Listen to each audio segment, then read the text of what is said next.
Bonjour à tout un chacun d'entre vous. Je vous salue, qui que vous soyez, tout en vous disant que ce que vous êtes en train d'écouter à la radio ou de suivre à la télévision ne vous parvient pas au hasard. Ce n'est pas le fruit du hasard que Dieu fait que, c'est Dieu qui fait que vous puissiez être à l'écoute présentement pour suivre cet enseignement. Après que je lui ai demandé d'attirer les hommes pour suivre cet enseignement, c'est dans ce cadre-là, c'est ainsi que vous vous retrouvez présentement là, devant votre poste de radio, devant votre écran de télévision, votre écran de téléphone ou d'ordinateur pour suivre cet enseignement qui ne vous parvient pas au hasard.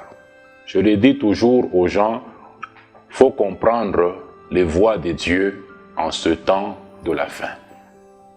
Il faut comprendre les voies de Dieu. Dieu ne fait pas des choses pour le plaisir de le faire. Comprenez les voies de Dieu qui est en train d'utiliser tous les moyens que la technologie met à notre disposition pour faire parvenir son message à toutes les nations. Je voulais même dire dernièrement, je vais encore le dire encore aujourd'hui, il veut que tous les hommes soient sauvés. Mais tous ces hommes là-bas ne sont pas omniscients.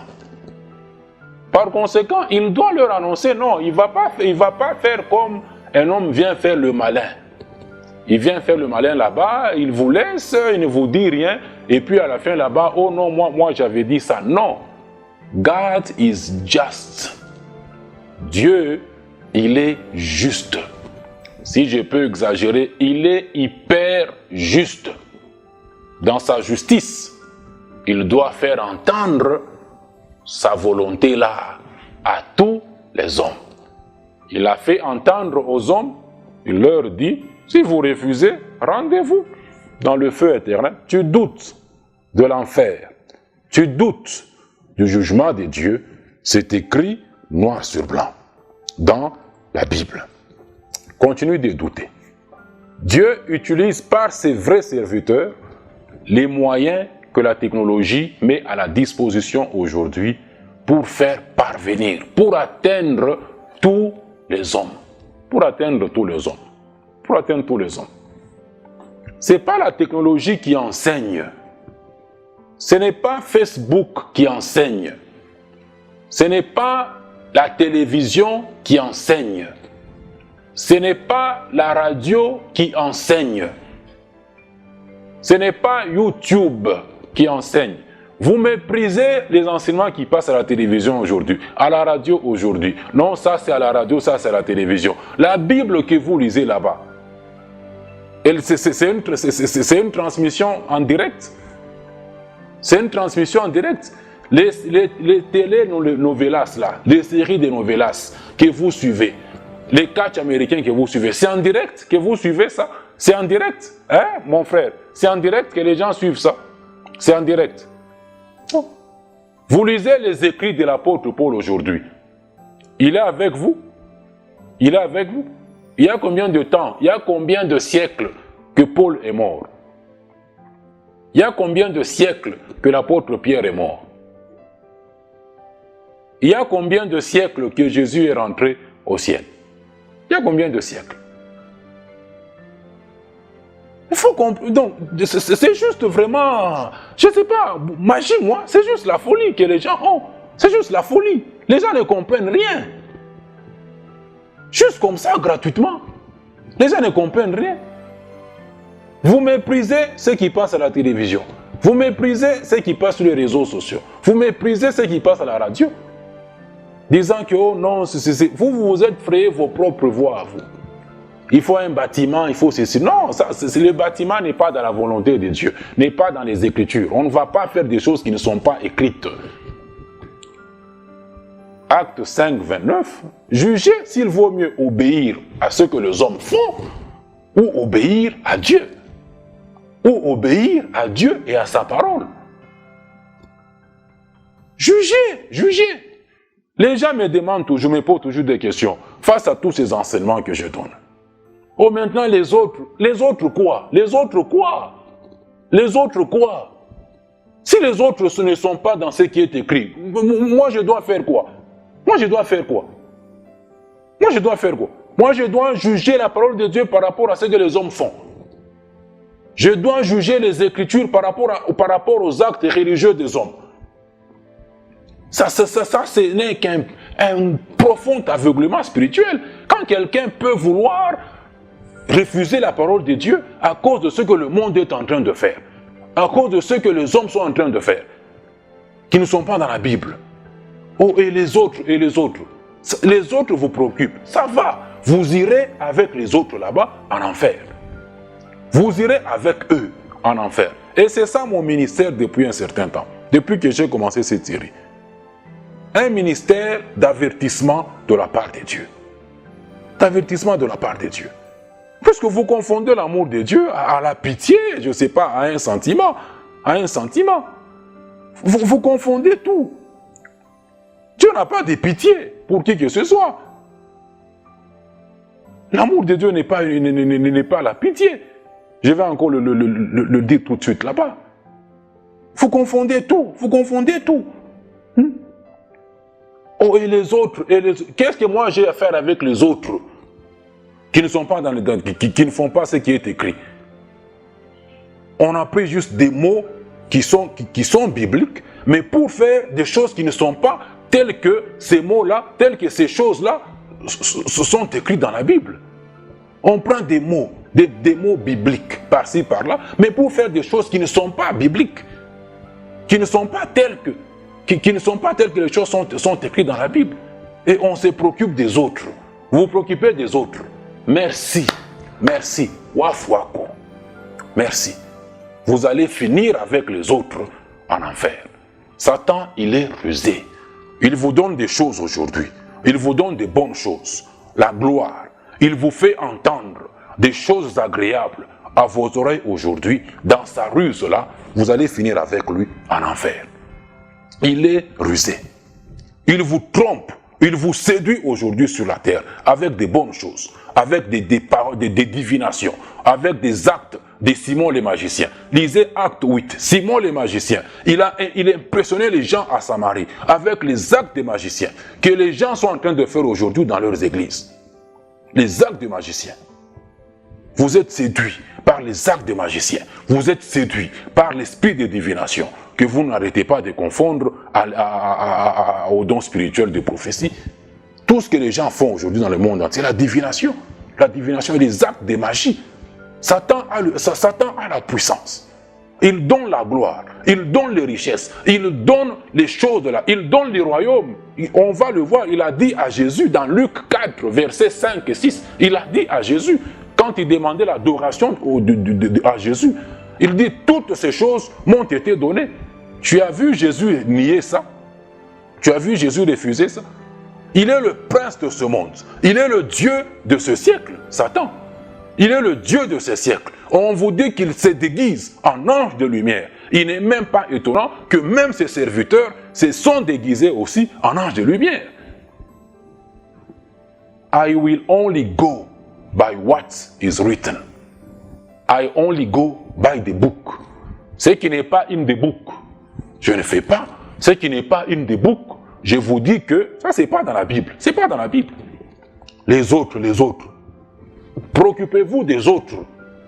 Vous irez avec eux en enfer. Préoccupez-vous des autres. Et les autres, donc tu veux dire que tout le monde ici est en dehors de la volonté de Dieu. Mais la volonté de Dieu est là, non? Elle est là, non? Elle est dans la Bible, non? C'est difficile à comprendre. C'est difficile à comprendre ça. Comprenez les voies de Dieu. Nous lisons la Bible aujourd'hui. Ce n'est pas nous qui l'avons écrite. Ce n'est pas nos parents biologiques qui l'ont écrite. Nous la lisons aujourd'hui. Ce sont des lettres qui nous ont été, qui ont été envoyées d'abord adressées aux gens d'autres nations. Pourquoi nous les lisons aujourd'hui? Pourquoi nous les lisons aujourd'hui? Bon alors, comprenez les voies de Dieu. Comprenez les voies de Dieu. Et nous continuons toujours dans notre série commencée dernièrement, notre grande série intitulée « Dieu veut que tous les hommes soient sauvés et parviennent à la connaissance de la vérité ».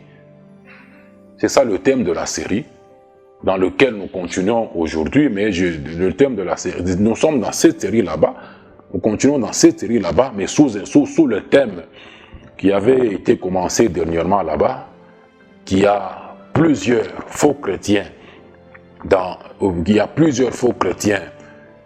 et plusieurs églises dans le monde aujourd'hui. Nous sommes dans cette série là-bas, sous ce thème-là. Et je l'ai dit dernièrement, je venais même de le dire encore, que Dieu est amour. Il n'a pas de pitié. Il ne faut pas confondre l'amour de Dieu à la pitié. Oh non, Dieu, il a... Non, il ne faut pas confondre ça. C'est deux choses différentes. Dieu, il est compatissant. La compassion n'est pas à confondre non plus avec la pitié. Il est aussi juste. Et dans sa justice, il ne fait exception de personne. Dans la justice de Dieu, il ne fait exception de personne. Il va rendre à chacun selon son œuvre. Il va rendre à chacun, coup sur coup, selon son œuvre. Il ne fait exception de personne. Le Dieu juste, qui ne fait exception de personne, qui veut que tous les hommes soient sauvés, qui veut que tous les hommes parviennent à la connaissance de la vérité. Merci Saint-Esprit. Qui veut que tous les hommes parviennent à cette connaissance là-bas, il doit leur annoncer ça. C'est ce que mon frère Paul nous dit dans Romains. Ces choses ici, vraiment, merci Saint-Esprit. C'est ce qu'il nous dit dans Romains chapitre 10. Dieu est le juste. Comment les gens sauront ce message là-bas? Comment les gens sauront qu'il veut que tous soient sauvés? Comment les gens sauront que Dieu veut que tous parviennent à la connaissance de la vérité? Qu'est-ce que Paul nous dit dans Romains chapitre 10, à partir du verset 13 jusqu'au verset 17? Il dit, quiconque invoquera le nom du Seigneur sera sauvé. Ça c'est au verset 13. C'est bien beau. Il dit, quiconque va invoquer le nom du Seigneur, quiconque va seulement invoquer, va reconnaître Christ Seigneur, il sera sauvé. C'est bien beau. Maintenant, écoutez le développement que l'apôtre nous fait du verset 14 au verset 16. 13, quiconque invoquera le nom du Seigneur sera sauvé. Maintenant, verset 14, qu'elle se dit, comment donc invoqueront-ils celui en qui ils n'ont pas cru? Comment? Oui, quiconque va invoquer sera sauvé. Mais comment va-t-il invoquer celui en qui il n'a pas cru? Donc il faut d'abord croire en celui qu'on veut prétendre invoquer comme son Seigneur. Comment vont-ils invoquer? Au verset 14, celui en qui ils n'ont pas cru. Première équation. Deuxième équation. Il dit maintenant, comment vont-ils croire en celui dont ils n'ont pas entendu parler? Vous voyez? Comment vont-ils croire? Comment les gens vont-ils savoir que Dieu veut qu'ils soient tous sauvés? Comment les gens vont-ils savoir que Dieu, le Dieu créateur du ciel et de la terre, et tout ce qu'il renferme, à qui appartient toute la gloire, lui qu'aucun homme n'a vu et qu'aucun homme ne verra jamais, comme il veut qu'ils soient tous sauvés, comment les gens sauront-ils? Comment les gens vont le savoir aussi longtemps qu'ils n'entendent pas? Vous voyez ces choses, hein? Tout est là dans la Bible. Vous, c'est les autres. Les autres font des histoires qui ne sont pas dans la Bible. Soit vous obéissez à Dieu, soit vous obéissez aux autres. Quiconque va invoquer, il sera sauvé. Première question, première préoccupation, comment vont-ils invoquer? En celui dont ils n'ont pas cru. En celui qui n'ont pas cru. Comment vont-ils croire? Comment vont-ils croire en celui dont ils n'ont pas entendu parler? Donc il faut entendre parler de lui. C'est ainsi que Dieu, dans sa justice, selon même Acte 17, 30, il annonce à tous les hommes. Et je t'ai dit dernièrement qu'il ne descend pas sur terre pour annoncer, qu'il n'envoie pas les anges pour annoncer, il le fait au travers de ses vrais serviteurs, membres de la seule Église de Jésus-Christ, pas membres d'une autre Église. Très important. Comment vont-ils croire en celui dont ils n'ont pas entendu parler? Et troisième préoccupation, et comment en entendront-ils parler? Tu vois, quand je te dis que Dieu ne descend pas et Dieu n'envoie pas les anges, comment en entendront-ils parler s'il n'y a personne qui prêche? Comme je prêche aujourd'hui. C'est ainsi que Jésus pouvait dire à ses disciples que la moisson elle est grande. Demandez au Père qu'il envoie ses ouvriers dans sa moisson. Comment en entendront-ils parler s'il n'y a personne qui prêche? Et verset 15, comment y aura-t-il des prédicateurs s'ils ne sont pas envoyés par Dieu? Selon qu'il est écrit, qu'ils sont beaux, les pieds de ceux qui annoncent la paix, de ceux qui annoncent des bonnes nouvelles. Verset 16, 17, on parle d'Israël, non pas tous. Verset 16, on parle d'Israël, ils n'ont pas tous obéi. Et maintenant, on vous dit au verset 17, la foi vient de ceux que l'on entend. La foi pour invoquer. La foi pour que quiconque invoque maintenant le nom du Seigneur vient de ceux que l'on entend. Et ceux que l'on entend qui viennent de la parole de Christ. Dieu, il est juste. Il ne va pas prendre les gens par surprise au dernier jugement pour dire que, donc en Swahili on dit kokalamuki abatu. Kokalamuki abatu. Ma français ni ma langue, on ne sait pas c'est comment cette expression là-bas. Il ne va pas vous prendre par surprise. Il doit vous annoncer clairement et distinctement, pile ou face. Il dit à Israël, dans Deutéronome, voici je place devant toi deux chemins. Je mets devant toi la vie et la mort. Il conseille même en disant, choisis la vie. Choisis la vie. L'homme devait faire le choix. Le juif devait faire le choix de choisir la vie. Vous comprenez? Dieu doit annoncer.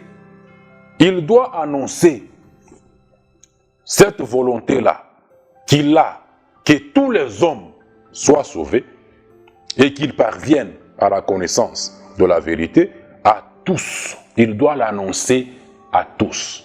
Il est juste, il ne fait exception de personne. Acte 17, verset 30, il dit, il annonce à tous les hommes, à tous les hommes, sans tenir compte des temps d'ignorance.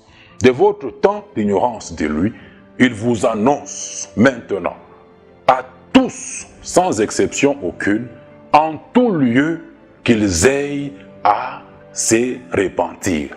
Pourquoi il annonce à ce qu'ils aient à se repentir? Verset 31, parce qu'il a fixé un jour où il jugera le monde, selon la justice, par l'homme qu'il a désigné, ceux dont il a donné à tous une preuve certaine, en le ressuscitant des morts. Il annonce à tous. Il annonce à tous. Et cette série, elle a deux sous-séries sur lesquelles je vais beaucoup parler dans même les prochains jours, Dieu voulant. La première sous-série de cette grande série est intitulée « L'offre du salut des dieux à tous les hommes ».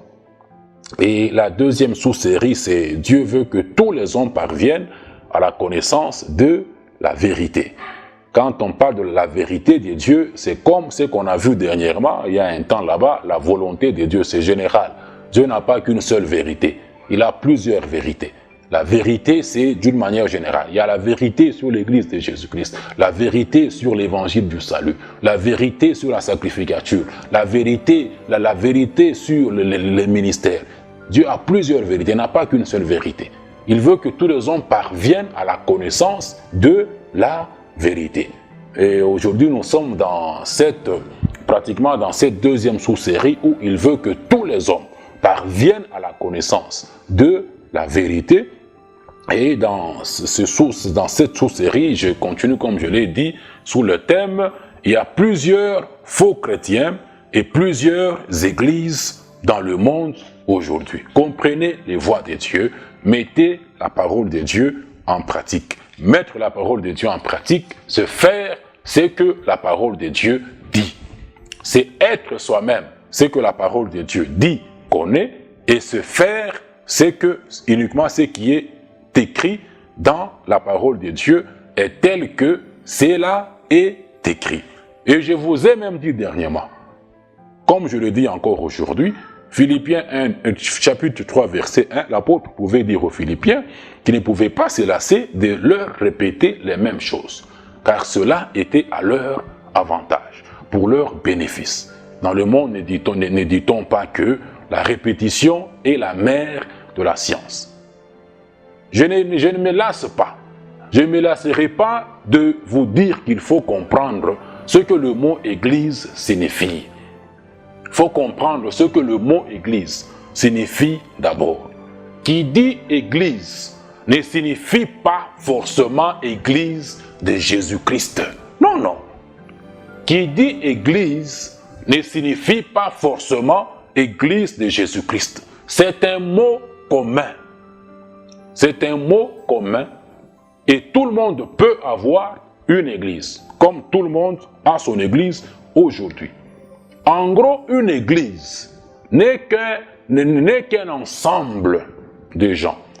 Ce n'est qu'une assemblée de gens auxquels d'autres personnes peuvent adhérer et devenir membres de cette église-là. Ce n'est qu'un groupe de gens, un ensemble de gens, une assemblée de gens auxquels d'autres personnes peuvent adhérer et devenir membres de cette église-là. Et en fonction du nombre de ces membres-là ayant adhéré à une église, une certaine église, en fonction de leur nombre, lorsqu'ils doivent se réunir pour traiter les affaires de leur église, ils peuvent se réunir en un seul lieu ou en plusieurs lieux, en fonction des adhérents, des membres qui appartiennent à une église où ils ont adhéré. Ils peuvent se réunir lorsqu'ils doivent traiter les affaires de leurs églises, lorsqu'ils doivent parler autour de leur église. Ils peuvent se réunir en un seul lieu ou en plusieurs lieux. Mais le fait que les membres d'une église, d'une certaine église, en fonction de leur nombre, peuvent se réunir en plusieurs lieux, s'ils sont nombreux, lorsqu'ils peuvent se réunir en plusieurs lieux, cela ne fait pas d'eux membres de plusieurs églises. Non, cela ne fait pas d'eux membres de plusieurs églises. Ils sont membres d'une seule église à laquelle ils ont adhéré. Ils sont membres d'un groupe auquel ils ont adhéré, mais en fonction de leur nombre, ils se réunissent en plusieurs lieux. Ils se réunissent en plusieurs lieux. Le fait de se réunir en plusieurs lieux ne fera pas de membres de plusieurs églises. C'est ainsi que vous avez les exemples bibliques quand on parle de l'église de Jésus-Christ. Ceux qui étaient à Corinthe, ils étaient l'église de Dieu de Corinthe. Tous les membres qui résidaient à Corinthe, ils étaient l'église de Dieu de Corinthe. À Éphèse, l'église de Dieu d'Éphèse. À Thessalonique, l'église de Dieu de Thessalonique. C'est la seule église. En fonction de leur nombre, pouvaient se réunir en un ou en plusieurs lieux. Et en fonction aussi des gens qui ont adhéré à une certaine église, ils résident dans une ou plusieurs villes, chacun habitant chez lui et ne se réunissant que pour les activités de leur église. Une église n'est qu'un ensemble de gens, un groupe de gens auxquels d'autres personnes peuvent adhérer, que d'autres personnes peuvent rejoindre de plusieurs manières. L'église, le mot église ne signifie pas forcément. Quand on prend même dans le naturel l'exemple d'un parti politique, un parti politique peut commencer un noyau, quelque part, dans une certaine ville. Ils font campagne, ceci ou cela. Il y a des adhésions. Les gens viennent adhérer à ce parti politique-là. Le parti s'étend dans plusieurs villes d'un pays. Tous les habitants de ces villes-là qui ont adhéré à ce parti politique, ils ne sont que les membres de ce seul parti politique qui a pris naissance dans la ville A, auquel ils sont devenus, qu'ils ont rejoint. Le fait d'habiter une autre ville que là où le parti politique était né, ne fait pas de membres de notre parti politique, non. Ceux qui sont à Likassi, ceux qui sont dans la ville de Likassi, ceux qui sont dans la ville de Kambov, ceux qui sont dans tel quartier, lorsqu'ils doivent se réunir pour parler des affaires de leur parti politique, cela ne fait pas qu'ils forment plusieurs partis politiques. Le mot église ne signifie pas forcément église de Jésus-Christ. Comme on a commencé à le voir dernièrement, vous avez aujourd'hui dans le monde entier plusieurs églises. En l'occurrence, je cite d'abord ces églises ici parce que ce sont des gens qui disent Jésus, Jésus, Jésus là. Jésus, Jésus, Jésus là. On cite ça, on fait voir la vérité à laquelle Dieu veut que tous puissent parvenir et on inclut tous les autres là-bas. Vous avez plusieurs églises dans le monde aujourd'hui. Vous avez l'église catholique. Vous avez l'église protestante. En fait, l'église catholique, c'est quoi? Ce n'est que l'ensemble des catholiques. L'ensemble des catholiques du monde entier. Pas l'ensemble des chrétiens catholiques, ça n'existe pas, c'est pas dans la Bible. L'église protestante, c'est l'ensemble des protestants. Pas l'ensemble des chrétiens protestants, ça n'existe pas, c'est pas dans la Bible. L'église orthodoxe, les protestants là-bas, vous avez les méthodistes, les pentecôtistes, les presbytériens. L'église méthodiste, c'est l'ensemble des méthodistes. Pas l'ensemble des chrétiens méthodistes, ça n'existe pas, c'est pas dans la Bible. Les pentecôtistes, c'est l'église pentecôtiste, c'est l'ensemble des pentecôtistes. Il n'y a pas de chrétiens pentecôtistes, ça n'existe pas, c'est pas dans la Bible. Hein?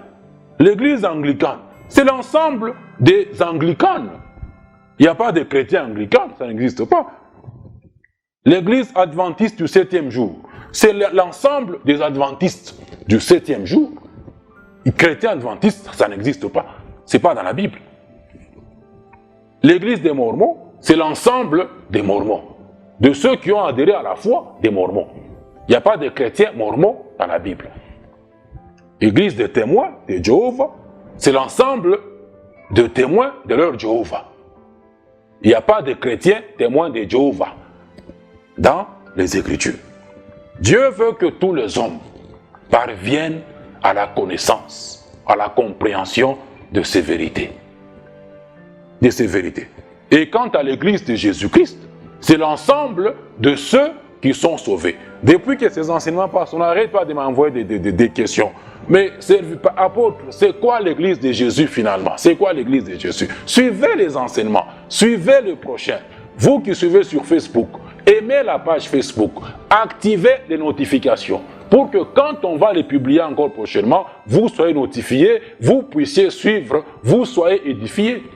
Vous suivez ça, vous n'aimez pas la page Facebook, vous n'activez pas les notifications, il n'y a pas que cet enseignement. Je suis encore sur terre. Dieu veut que je sois encore là. Je le sais, je vais aller faire quoi au ciel?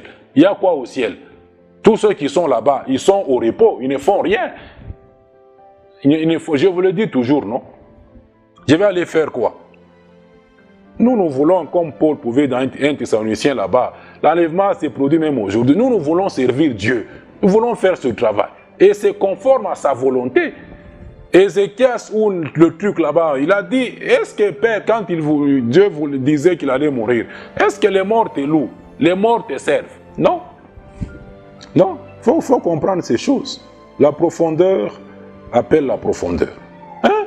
C'est ça. Dieu veut que tous les hommes parviennent à la connaissance de ces vérités. quelqu'un pouvait dire, la vérité fait rougir les yeux, mais la vérité ne les casse pas. C'est ça la vérité. Soit vous êtes dans les Écritures, soit vous n'êtes pas dans les Écritures.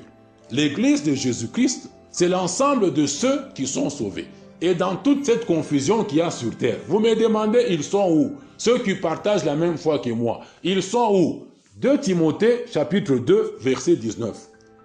19, c'est là-bas. Le Seigneur seul connaît ceux qui lui appartiennent. Vous comprenez? Donc, ce n'est pas la peine. Moi, je ne saurais pas vous les montrer. Je ne les connais pas. Ils sont là. Il y a des gens qui partagent la même foi que moi, qui donnent les mêmes enseignements que moi. Je crois en cela, puisque la foi, pour croire, me vient de ce que j'entends, et ce que j'entends de quand Dieu me parle en lisant sa parole qui est dans la Bible. La foi me vient de ce que j'entends. Quand je lis la parole de Dieu, c'est Dieu qui me parle.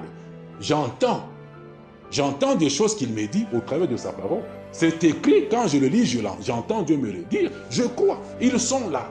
Le Seigneur seul connaît ceux qui lui appartiennent. Préoccupez-vous pas les autres. Les autres, non. Je vous ai dit une fois là-bas dernièrement que le nombre de gens de ces églises n'impressionne pas Dieu. Lisez encore 2 Pierre 2 là-bas. Ce que Dieu a fait au monde passé, ce que Dieu a fait à Sodome et Gomorrhe, ce que Dieu a fait lors du déluge, lors du déluge, en sauvant Noé et sa famille seulement, 8 personnes, il a effacé tout, il a effacé la terre entière par les eaux du déluge. Dieu ne plaisante pas. Il vous annonce. Il n'a pas de pitié. Je n'arrête pas. Il n'a pas de pitié. Ne confondez pas l'amour de Dieu à la pitié. Ne confondez pas. Dieu seul connaît les membres de son Église qui sont encore sur terre présentement. Dans Jean 10, il dit, je connais mes brebis. Et les brebis du Seigneur le connaissent. Les brebis du Seigneur le connaissent. C'est très important. Vous avez toutes ces églises dans le monde entier. Aujourd'hui, Jésus a son Église. Et je vous dis, comme je suis en train de vous le dire là, ce sont des églises. Je vous l'ai dit, je n'arrête pas de vous le dire. Ce sont des églises. Ce sont des églises. Église musulmane, église hindoue, église des mormons, église catholique, église protestante, église de témoins. Ce sont des églises. Mais excusez-moi de vous dire cette vérité, ce ne sont pas les églises de Jésus-Christ. C'est très important. Ce sont des églises. Comme je ne cesse pas de vous dire, comprenez ce que le mot église signifie. Je ne cesse pas de vous dire ce que ça signifie. Ce sont des églises. L'église musulmane, l'ensemble des musulmans du monde entier, tous ceux qui ont adhéré à cette église-là, à cette église musulmane, donc ils sont devenus membres de la seule église musulmane qu'il y a dans le monde. Ce sont des églises, comme il y en a plusieurs dans le monde aujourd'hui, et Dieu veut que tous les hommes parviennent à cette vérité là-bas. Pourquoi je dis que ce sont des églises, mais qui ne sont pas l'église de Jésus-Christ? Allons encore avec vous dans 1 Corinthiens chapitre 1, verset 10 jusqu'au verset 13. C'est que Dieu conseillait aux enfants de Dieu qui résidaient dans la ville de Corinthe. Les divisions ont commencé à Corinthe là-bas. Il y avait des divisions qui avaient commencé. Au 10, je vous exhorte, frères, par le nom de notre Seigneur Jésus-Christ, à tenir tous un même langage et à ne point avoir des divisions parmi vous. Je vous exhorte tous à tenir un même langage et à ne point avoir des divisions parmi vous, mais à être parfaitement unis dans un même esprit et dans un même sentiment. Car mes frères, il avait appris par les gens de Chloé, au verset 12, qu'est-ce qu'il avait appris? Je veux dire que chacun de vous parle ainsi. moi je suis de Paul, et moi d'Apollos. Moi je suis de Céphas, et moi de Christ. Verset 13 maintenant. Il dit, Christ est-il divisé? Christ est-il divisé en Paul, en Apollos, en Céphas? Christ est-il divisé? Est-il divisé? Paul a-t-il été crucifié pour vous? Ou est-ce au nom de Paul que vous avez été baptisés? Christ est-il divisé? À Corinthe, il y avait des divisions. Les gens disaient, moi je suis de Paul, nous sommes d'Apollos, moi je suis de Céphas, moi je suis de ceci, moi je suis de cela. Comme les gens disent aujourd'hui, moi je suis catholique, moi je suis protestant, moi je suis pentecôtiste, moi je suis méthodiste, moi je suis anglican. You should be ashamed of yourself. Les gens devraient avoir honte. Les gens devraient pleurer tous les jours ici au lieu de faire semblant. Les gens devraient pleurer. Moi je suis orthodoxe. Moi je suis un anglican. Moi je suis de telle église. Moi je suis de chez tel pasteur de son église. Paul pouvait dire aux Corinthiens, est-ce que lui, Paul, avait été crucifié pour les enfants de Dieu de Corinthe? Avait-il été crucifié pour eux? Est-ce que c'est en son nom, au nom de Paul, qu'ils ont été sauvés ou qu'ils ont été baptisés? Les gens qui baptême là-bas. Écoutez là ce qu'il dit au verset 14 là-bas. Je rends grâce à Dieu de ce que je n'ai baptisé aucun de vous là-bas. Aucun de vous excepté Crispus, afin que personne ne vous avez été baptisé. J'ai été baptisé, blablabla, blablabla, blablabla. Verset 17, qu'est-ce qu'il dit? Ce n'est pas pour baptiser que Christ m'a envoyé. Ce n'était pas pour baptiser que Christ l'avait envoyé à Corinthe. Baptême, baptême, baptême. Ce n'était pas pour baptiser. On n'est pas sauvé par le baptême. Si la possibilité de le faire est là, on peut le faire. Mais ce n'est pas le baptême qui accorde le salut. Christ n'est pas divisé. Christ n'est pas divisé. Christ n'est pas divisé en plusieurs églises. Le corps de Christ n'est pas divisé en plusieurs églises. Christ n'a qu'une seule église, qui n'est pas divisée en plusieurs églises. Le corps, il est un. C'est une seule église. J'ai donné l'exemple d'un parti politique. Tous ceux qui adhèrent, un parti politique peut commencer dans un village. Aussi longtemps qu'il y a, les gens ne font qu'adhérer, il va atteindre un quartier, il va atteindre la ville, il va atteindre la dimension d'une commune, il va atteindre la province, il sera provincial, il sera communal, il sera national. Un parti politique peut être national, mais le fait que le parti politique ait des gens au niveau de tout un pays, dans toutes les villes d'un pays, ne signifiera jamais qu'il y a plusieurs partis politiques, qu'il y a plusieurs sous-partis politiques dans ce seul parti politique là-bas. Non. L'Église de Jésus n'est qu'un seul corps, qui n'est pas subdivisé en plusieurs corps, qui n'a pas de sous-corps, qui n'est pas subdivisé en plusieurs églises. Et ce que nous voyons aujourd'hui, comme église là-bas, ce que nous voyons comme les églises là, ne sont en rien différentes de ce que de sectes juives. Ils ne sont en rien différents de ça.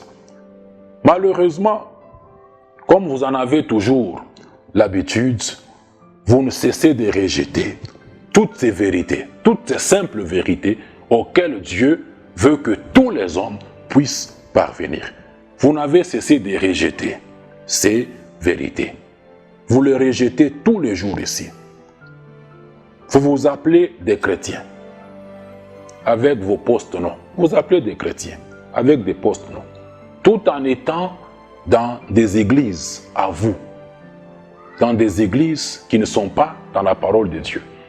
C'est qui est une preuve que vous n'êtes pas dans la parole de Dieu. pour être appelé chrétien, Jésus dit dans Jean chapitre 8, verset 31, « Si vous demeurez dans ma parole, vous êtes vraiment mes disciples. » Si vous demeurez dans ma parole. Pas si vous demeurez, vous êtes dans autre chose. Non. Il faut demeurer dans la parole de Dieu. Vous vous appelez des chrétiens aujourd'hui. Vous vous dites chrétiens aujourd'hui. Messieurs et madame, il ne suffit pas de porter aujourd'hui le nom des chrétiens pour être un vrai chrétien. Il ne suffit pas de le porter. C'est devenu une casquette aujourd'hui. Il suffit que quelqu'un prononce seulement le nom de Jésus, qu'on dise qu'il est chrétien. Il suffit oh Jésus, qu'on dise qu'il est chrétien. Non, il ne suffit pas de porter cette étiquette-là, de se dire d'être pour l'être véritablement. Chrétien signifie tout simplement disciple de Christ. Cela vous est révélé dans Actes chapitre 11, verset 26. C'est à Antioche où pour la première fois, les disciples de Christ furent appelés des chrétiens. Chrétien, c'est tout simplement disciple de Christ. Et Jésus, dans Jean 8, 31, il dit maintenant que si vous demeurez dans ma parole, vous êtes vraiment mes disciples. Vous êtes vraiment mes chrétiens. Vous êtes vraiment des chrétiens, à condition de demeurer uniquement dans la parole. Sinon, vous n'êtes pas mes disciples. Sinon, vous n'êtes pas disciples de Christ. Si vous ne demeurez pas dans sa parole à lui. Si vous êtes en dehors de ce qu'il a dit, de ce qui est écrit, de ce qui nous a été transmis, une fois pour toutes, à tous les saints, vous n'êtes pas disciple de Christ. Vous n'êtes pas un chrétien. Est-ce que quand on prend d'abord Acte 11, 26 là, où les disciples de Christ furent appelés des chrétiens, est-ce qu'il y a autre chose qui est venu après le mot chrétien? Après cette appellation que les gens ont commencé à donner aux disciples de Christ à Corinthe. Est-ce qu'il y a un autre nom qui est venu après? Est-ce qu'à Antioche, les disciples de Christ furent appelés des chrétiens orthodoxes? Est-ce qu'il est écrit que c'est à Antioche où les disciples de Christ furent appelés des chrétiens orthodoxes, ou des chrétiens protestants, ou des chrétiens anglicans, ou des chrétiens mormons, ou des chrétiens catholiques? Est-ce que c'est écrit? Ce n'est pas écrit. Est-ce qu'il est écrit qu'ils furent appelés pour la première fois des chrétiens indépendants? Est-ce que c'est écrit? Ce n'est pas écrit, nulle part. Et dans Jean 8, 31, lorsque Jésus dit à ceux qui avaient dit croire en lui, croyance des bouts de lèvres, il leur dit, si vous demeurez dans ma parole, vous êtes vraiment mes disciples, vous êtes vraiment mes chrétiens. A-t-il ajouté un autre nom à ce chrétien là-bas? Il dit, vous serez vraiment mes chrétiens ayant une foi protestante, ayant une foi catholique, ayant une foi mormone, ayant une foi indépendante. Il a dit ça. Ce n'est écrit nulle part. Ce n'est écrit nulle part. Nulle part. Nulle part. Demeurer dans la parole de Christ pour être un vrai chrétien, c'est être soi-même. Être d'abord soi-même uniquement ce qui est écrit. Être soi-même uniquement ce qui est écrit. Et être dans ce qui est écrit. C'est ça, demeurer dans la parole de Christ. Catholique, protestant, orthodoxe, mormon, musulman, hindou, bouddhiste, shintoïste, animiste et autres. Tout ceci n'est pas écrit. Tout ceci n'est pas écrit. Ainsi, soit vous êtes un catholique, soit vous êtes un chrétien. Soit vous êtes un protestant, soit vous êtes un chrétien. Soit vous êtes un orthodoxe, soit vous êtes un chrétien, soit vous êtes un méthodiste, soit vous êtes un chrétien. Vous ne pouvez pas être deux choses à la fois. Il faut choisir une chose entre les deux. Il faut choisir une chose entre les deux. 2 Timothée 2, 19, quiconque prononce le Seigneur d'un cœur pur, qu'il s'éloigne de l'iniquité. Qu'il s'éloigne de l'iniquité. C'est très important. Je vous ai dit que le ministère que j'exerce en ce temps de la fin, c'est un ministère d'avertissement de la part de Dieu.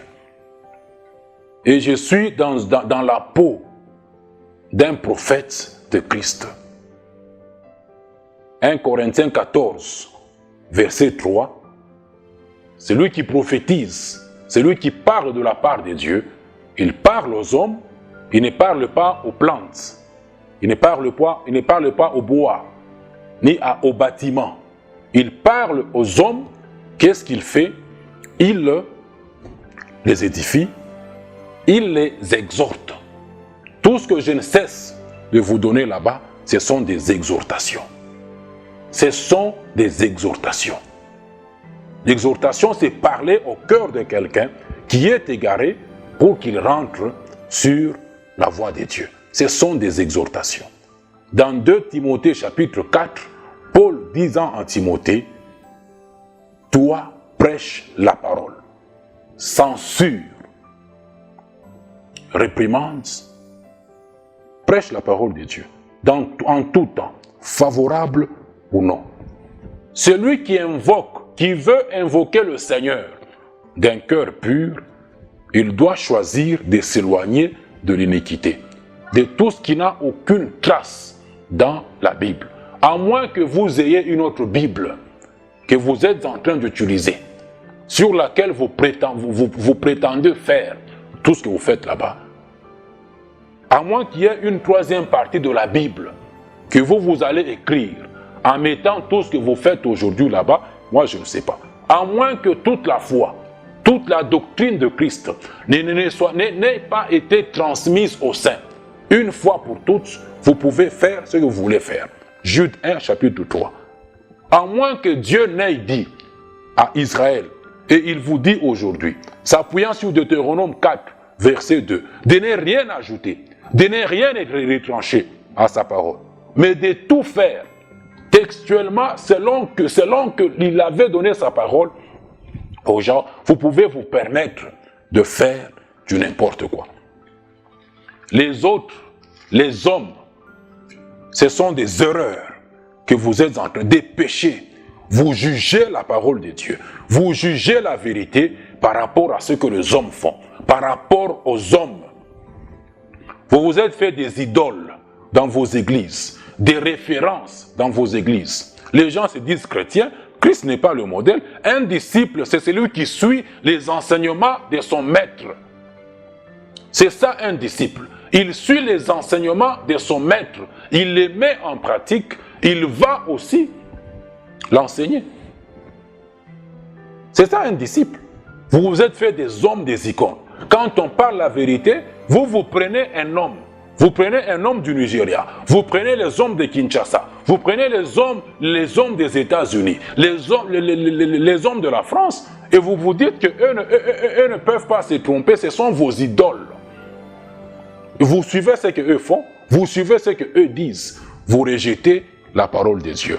Péché après péché. Abomination après abomination que le monde religieux est en train de commettre aujourd'hui. Et Dieu vous annonce à tous que vous avez à vous repentir, à quitter toutes vos voies qui ne sont pas dans ses voies à lui. Qui ne sont pas dans ses voies. Il faut choisir entre les deux. Si vous voulez être chrétien, il faut quitter l'église où vous êtes. Il faut quitter. Il faut la quitter. Soit vous êtes un chrétien, soit vous êtes membre de l'église à laquelle vous appartenez. Vous ne pouvez pas appartenir et à l'église de Jésus-Christ et à une autre église. Ça n'existe pas, c'est le mélange. Dieu déteste le mélange.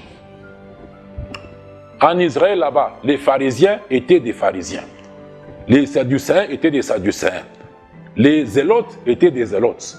Il n'y a jamais eu de chrétiens, des pharisiens, des chrétiens pharisiens. Il n'y a jamais eu de chrétiens pharisiens. Il n'y en a jamais eu. Il n'y a jamais eu de chrétiens sadducéens. Il n'y en a jamais eu.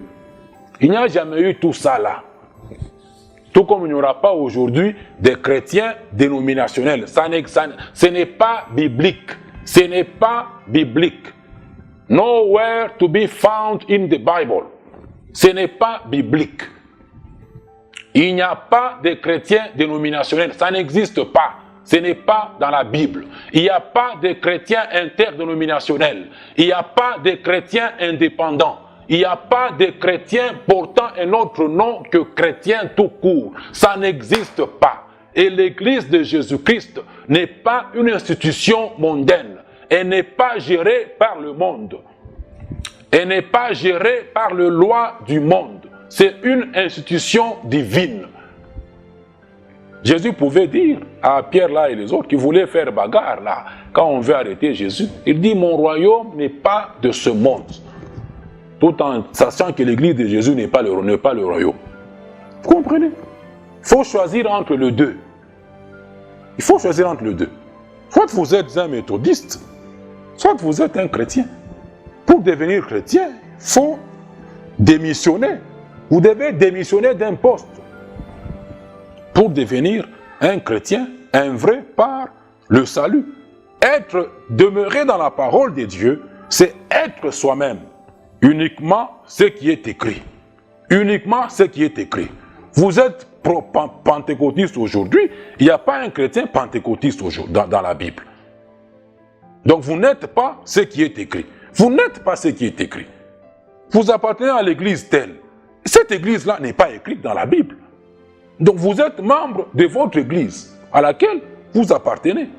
Il y a plusieurs églises dans le monde aujourd'hui. Et l'église de Jésus-Christ, c'est l'ensemble de ceux qui sont sauvés, 2 Timothée 2,19, que Dieu seul connaît en ce temps de confusion. Dieu seul les connaît. Et il le connaît aussi. Il le connaît aussi. Vous comprenez? Être ce qui est écrit soi-même et être dans ce qui est écrit. Vous vous appelez des chrétiens aujourd'hui, mais membres de toutes ces églises. Est-ce que ces églises sont écrites dans la Bible? Est-ce que toutes ces églises auxquelles vous avez adhéré sont dans la Bible? Nulle part. Et c'est le point de départ. C'est le point de départ. On ne peut pas parler avec vous d'autre chose sans d'abord régler cette question là-bas. Parler de ce que vous faites. A, B, C, D là-bas, ce n'est que perte de temps pour moi. Ce n'est que perte de temps. Parlons d'abord des fondements sur lesquels vous êtes en train de faire ce que vous dites faire là-bas. Il faut d'abord parler de ce fondement là-bas. Il faut parler de ce fondement. Vous devez d'abord régler votre problème là. Le problème de vos églises. Avant de parler autre chose. Avant de parler autre chose. Ces enseignements sont des avertissements. Paul pouvait dire quelque part que celui qui croit être debout, qu'il s'examine encore, qu'il examine ses voies. Qu'il examine ses voies. Les Luther King là-bas, en 1517, ils commencent leur histoire là de réforme là, dans l'église catholique. Ils proposent sa réforme. Vous pouvez réformer. Il a commencé réforme. Il atterrit avec l'église protestante. On vous dit de quitter l'iniquité. Toi, tu veux réformer. Il a voulu réformer. Et il est allé. Aussi, il a dévié. Il a dévié. Il a dévié. Hein? Il a dévié. Ce sont des avertissements que Dieu annonce à tous les hommes. Le Dieu juste là, il vous annonce à tous.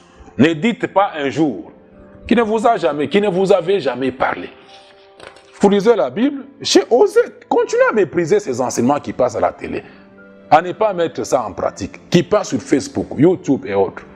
La Bible là, il y en a sur Facebook aujourd'hui, il y en a sur Android.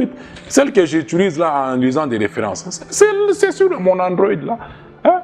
Mon Android là. C'est la Bible que je lis. C'est ça la Bible que je lis. Vous ne connaissez pas seulement Dieu. Vous ne connaissez pas Dieu. Un zèle amer. Les gens ont le zèle amer, comme les Juifs. On le verra prochainement, Dieu voulant, dans la suite de cet enseignement. C'est juste votre ignorance de Dieu. Votre ignorance de Dieu qui vous le fait prendre à la légère.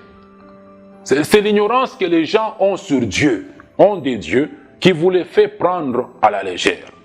Vous devriez demander aux démons ce qu'ils pensent de Dieu. Demandez aux démons. Demandez à Satan. C'est lui qui vous roule là-bas. Demandez-lui et à ces démons ce qu'ils pensent de Dieu. Dans Jacques 2, verset 19, il est écrit que les démons aussi, pas seulement les hommes, les démons aussi croient en un seul Dieu.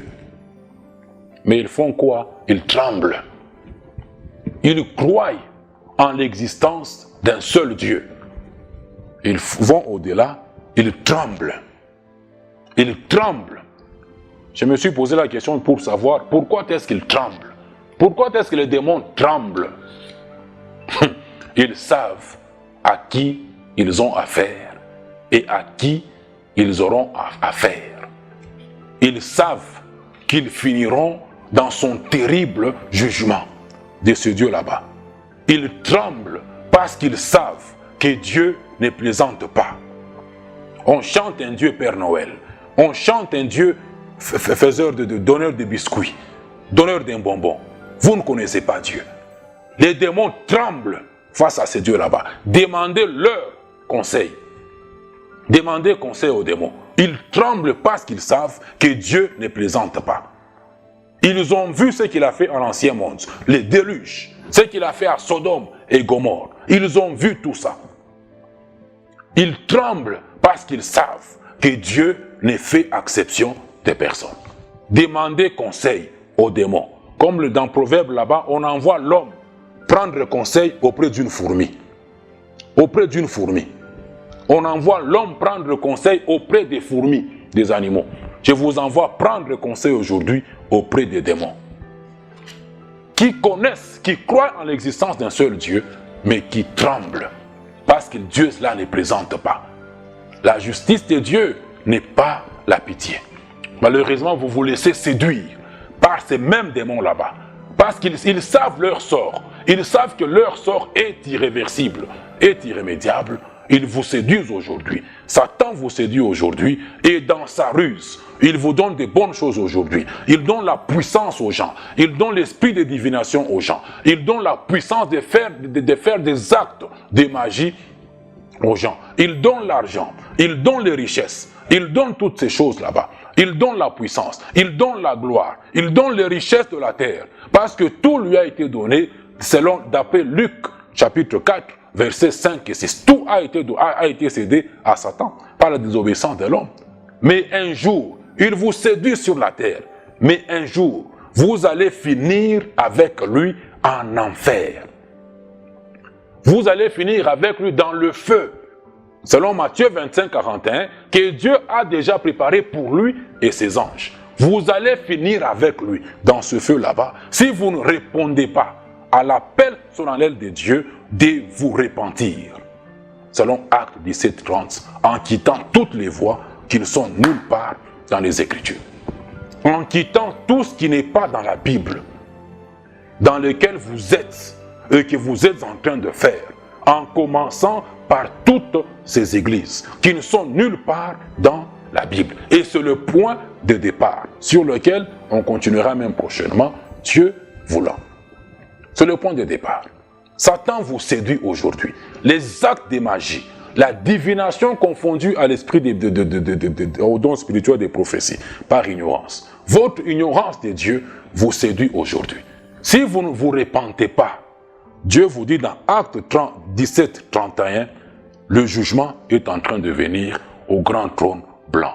Je vais m'arrêter par ici. Dieu voulant, nous continuons prochainement sur ce thème. Il y a plusieurs faux chrétiens et plusieurs églises dans le monde aujourd'hui. Que l'amour de ce Dieu, le Père, la grâce du Seigneur Jésus et la communion du Saint-Esprit demeurent avec les sauvés de Dieu. Au nom de Christ Jésus. Amen.